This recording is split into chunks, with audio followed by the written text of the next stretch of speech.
que es quien detona pues toda esta otra parte de denuncia que en este libro tú relatas. Cuéntanos esa parte. Primero me gustaría hacer la aclaración, de pronto pareciera que Edgar Arroyo está atacando a alguien o está intentando denunciar a alguien. La verdad es que ese libro se escribió en una situación muy complicada. Se escribió en una cárcel municipal, esto es en San Pedro Garza García, Nuevo León, un municipio panista, de hecho creo que es el más panista de todo México. Y se da, esas 250 páginas se escriben en menos de 4 días, o sea, en 3 días y medio más o menos. Mucha gente se sorprende. ¿Por qué? ¿Por qué sucede? Páginas de angustia. Sí, bueno, de hecho en realidad era una carta de despedida. Era una nota, no era un libro pues, era una nota de despedida porque yo tengo 3 hijos, uno de ellos se llama Diego, tiene apenas 3 años, y me preocupaba mucho que si algún día el adulto le dijeran, oye, ¿por qué murió tu padre en una cárcel? Pues no fuera a pensar que yo había sido un delincuente, un narcotraficante o un asesino. ¿Y ahora qué te llevó a esa cárcel? A eso voy ahora. Cuando terminamos el proyecto Andy, un tema muy romántico, muy exitoso, cuando crees tú que la vida empieza a tener color de nuevo y que finalmente el cielo se empieza a abrir, como mencionaba, sí. Un día recibimos la invitación de alguien de los Fox y nos solicita, bueno, que formar parte de uno de los proyectos, del proyecto Andy. Algunas personas nos recomendaron que no fuera así. Nuestra empresa era una empresa hasta ese momento muy sana, económicamente exitosa.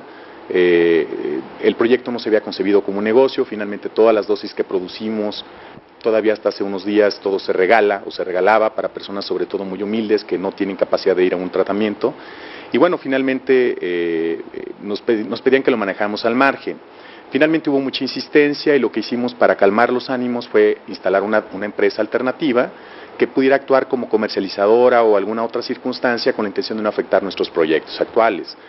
Y vuelvo a insistir, nuestra empresa la fundamos desde 1990. ¿Y entonces quién llegó? ¿Quién de los Fox llegó? Juan Pablo Fox Quesada. Y bueno, él se involucra, de pronto recibimos muchas visitas de diferentes instituciones como Bioquímica, de la UNAM, CONACYT, y de pronto ellos muy seriamente recomiendan que este es un proyecto no solo necesario, sino que además muy urgente en países como México. Para esto, bueno, obviamente nosotros estuvimos trabajando y un día Juan Pablo, en virtud de que yo tengo un activo en Jalisco, me sugiere que lo venda porque hay alguien que está interesado en comprarlo. Es decir, te dijo, ¿te traje un cliente? Literalmente. Ajá. Y entonces, bueno, finalmente nosotros lo visitamos, verdaderamente lo necesitamos. Nosotros, en virtud de que uno de los hermanos del presidente formaba parte de una de nuestras empresas, pues nosotros ya no podíamos ir a banca de desarrollo ni a alguna institución financiera porque se iba a ver como diferente, ¿no? Entonces, finalmente, por mantener la salud de nuestro proyecto, nosotros fuimos muy sanos en ese aspecto y todos los recursos que tuvimos finalmente los aplicamos al mismo proyecto, sin necesidad de apalancarnos.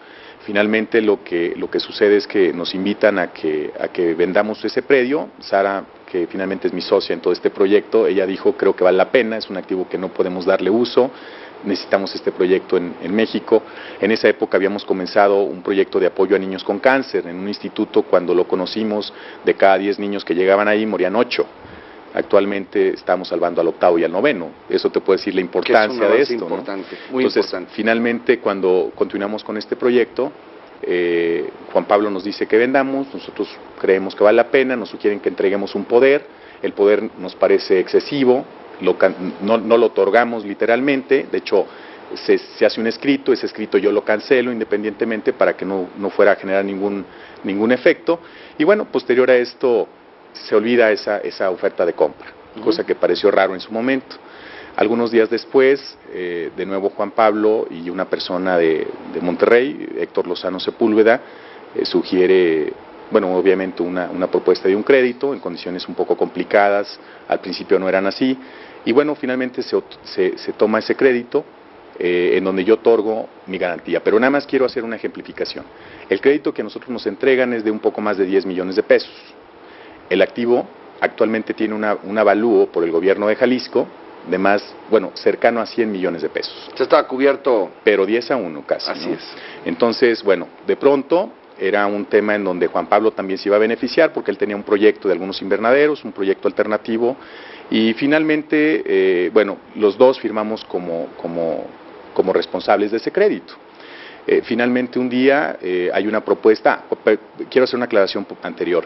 Juan Pablo se acerca y dice que este crédito no lo puede afrontar él. Sin embargo, mi empresa hace la cobertura de los pagos que se tienen que hacer y en los cuales nos habíamos comprometido, ¿no? Déjame una pausa para recordar a la gente. Estamos platicando con Edgar Arroyo, autor del libro En el nombre de mi hijo. Para él significa su libertad, para el clan Fox un negocio millonario. Es un libro publicado la semana pasada bajo el sello Grijalbo. ¿Y entonces qué pasa, Edgar? Bueno, el tema que sucede es que Juan Pablo no se hace frente, a mí se me hace muy pesado llevar el crédito solo, y hay una empresa extranjera muy importante que se acerca y le gusta mi activo, hablo de nuestro como empresa, y hace una propuesta de compra de muchos o de varios millones de dólares. A mí me interesa, les informo a la persona que había firmado la hipoteca, con quien había firmado la hipoteca en Monterrey, y finalmente están de acuerdo. Yo mando a las personas para que hagan los pagos de prediales y de todo ese tipo de cosas que se hacen antes de una operación de este tema, y de pronto viene un tema preocupante. El predio no estaba ya a nombre de nuestra empresa. Lo habían... ¿Cómo? Sí, alguien se lo robó, como si en México, digo, tristemente, fuera tan fácil hacerlo, ¿no? Y además quitando una hipoteca. Es lo peor, imagínense que yo tuviera la capacidad de poder ir a quitar hipotecas, pues tendría el mejor negocio del mundo, ¿no? Así es. Bueno, eso ocurre, yo me preocupo, les informo a las personas. El primer dato preocupante es que la contraparte, la persona que tenía la hipoteca, no se inmuta, ni siquiera se preocupa. Y bueno, tengo que emprender unas denuncias para poder recuperar ese activo. ¿Y entonces a nombre de quién había quedado ese terreno? Bueno, hicieron dos cambios. Ese activo, perdón. Una persona, aquella persona que habían sugerido que les diera yo el poder inicialmente.